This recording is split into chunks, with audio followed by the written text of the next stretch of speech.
What is a supply chain? A supply chain is a global network used to deliver products and services, from raw materials to end customers, through an engineered flow of information, physical distribution, and cash. Basic supply chain for a product. The below figure illustrates a very basic supply chain with three entities: a producer with one supplier and one customer. Four basic flows that connect the supply chain entities together are as follows. Flow of physical materials and services from suppliers to the end customer. Flow of cash from the customer to the raw materials supplier.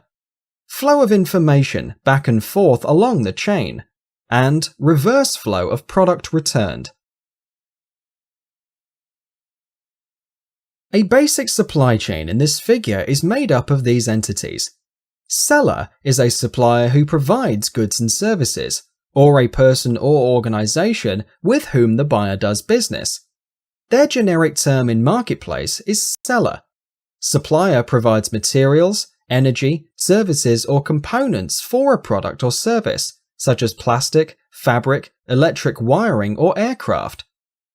A producer is the one who receives components from the seller to produce a finished good or service, such as shirts from fabric, crockery from plastic, power from electric wiring, or provides transportation through aircraft.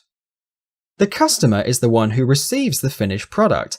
That is the one who wears those shirts, uses the crockery, turns on the lights, or flies in an aeroplane.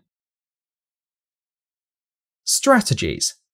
There are three types of supply chain strategies: stable, reactive, and efficient reactive.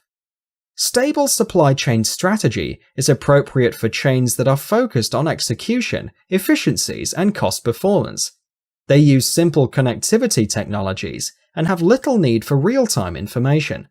For example, table salt manufacturer uses scale production and dedicated capital assets. Reactive supply chain strategy works well when the chain acts to fulfill demand from trade partners. For example, manufacturer of sports team apparel for fans. When a team makes it to the next round, more products are needed. However, for the losing team, demand virtually disappears.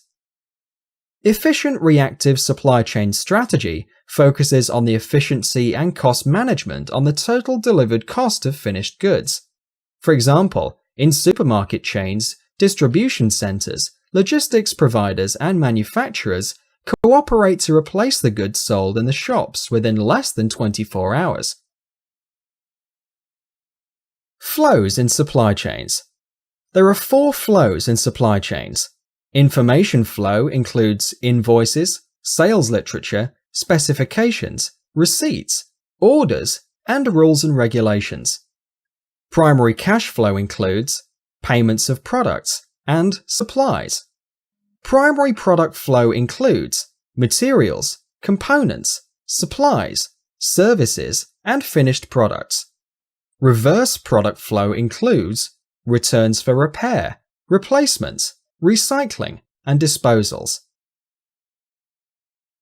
Supply chain example.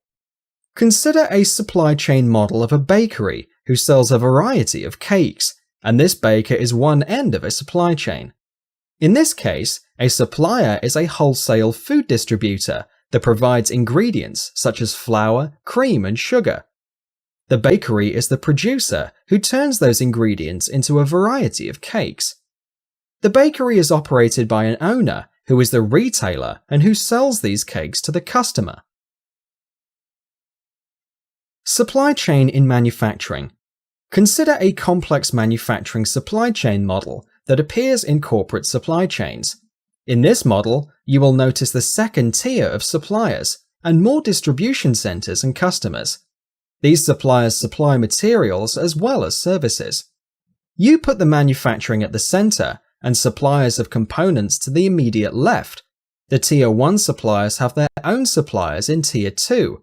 For example, Tier 1 supplier might be a wholesale food distributor that purchases flour from its own supplier. This supply chain for flour starts from farmer's wheat field, which is supplied to the food distributor, processed in a plant, shipped to wholesalers, and distributed to the stores. No matter how far you travel toward the left, you will never run out of new tiers of suppliers. Primary product flows from left to right, and primary cash flows from right to left. Supply chain in services. Initially, the supply chain model was developed for manufacturing, but service industry has supply chains too. A few examples of services industries are electricity provider, legal advisor, real estate, construction, software house, and even federal government. In its broadest sense, service industries include all organizations except farming, mining, and manufacturing. Below exhibit illustrates the supply chain of an electric utility. It receives products, services, and supplies, and dispenses its services to home customers, commercial customers, and to other utilities. Firms generally pursue one of the two types of supply chain management: vertical integration and lateral or horizontal integration. Vertical supply chain management. It is an arrangement in which the supply chain of a company is owned by that company. Usually each member of the supply chain produces a different product or market-specific service, and the products combine to satisfy a common need. This structure still persists in some companies. Vertical integration enterprise may grow from an entrepreneurial base by adding departments and layers of management, or through mergers and acquisitions. For example, in an attempt to create a self-sufficient enterprise, Ford owned iron ore mines, steel mills, a fleet of ships, manufacturing plants, and showrooms that built and distributed the Ford cars. Horizontal integration. It is an expanding of a business by acquiring a similar company in the same industry. It is contrasted with vertical integration, where company produces different items which are related to one product. A company may do this via internal expansion, acquisition, or merger. The process can lead to monopoly if a company captures the vast majority of the market for that good or service. For example, a company that manufactures shampoo may add other brands to appeal to a wider customer base. Benefits of vertical integration. Its primary benefit is control. No dependency for components or services. Operations can be synchronized with other company functions. Benefits of lateral integration. They achieve economies of scale and scope.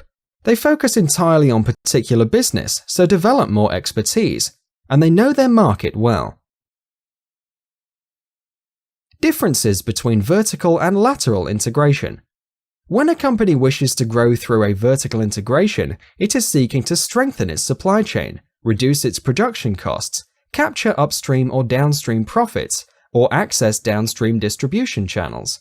However, when a company wishes to grow through a horizontal integration, it is seeking to increase its size, diversify its product or service, achieve economies of scale, reduce competition, or gain access to new customers of the same market. Stages of supply chain management evolution. The advances in supply chain management are reflected in each supply chain's development. There are typically 4 or 5 sequential stages globally and within organizations.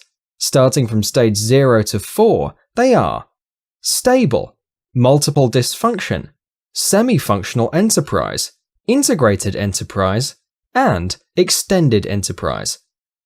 Every organization falls somewhere within these 5 stages. Some companies sheltered from changes, so they are less advanced. Some took advantages of changes, and some organizations believe that they are in the most advanced stage. Step 1. Multiple dysfunction. The nucleus organization lacks internal definition and goals. There are no external connections other than a few transactional links. Below exhibit illustrates the lack of coordinated flows of information or solid relationships among potential partners.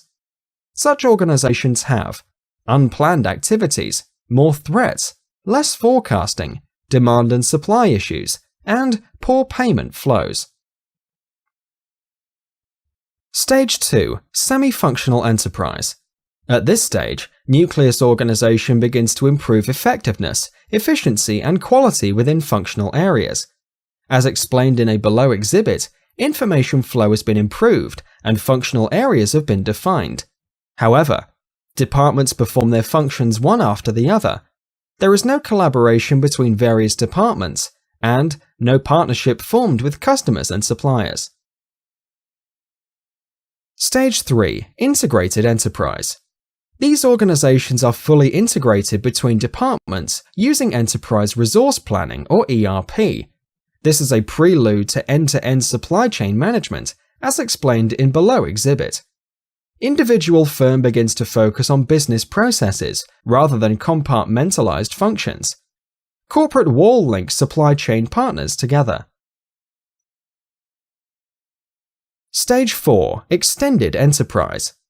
The firm integrates its internal network with the internal networks of supply chain partners in order to improve efficiencies, product or service quality, or both. Exhibit shows the advancements. This structure allows complete sharing of information across integrated networks and team building and planning across corporate boundaries. What is supply chain management? It is the management of the flow of goods and services. It includes the movement and storage of raw materials, work-in-process inventory, and finished goods from point of origin to point of consumption. Every product that reaches an end user represents the cumulative effort of multiple organizations. Some organizations have only paid attention to what was happening within their four walls, while some did not. But the entire chain of activities ultimately delivered products to the final customer. The result was disjointed and often ineffective supply chain.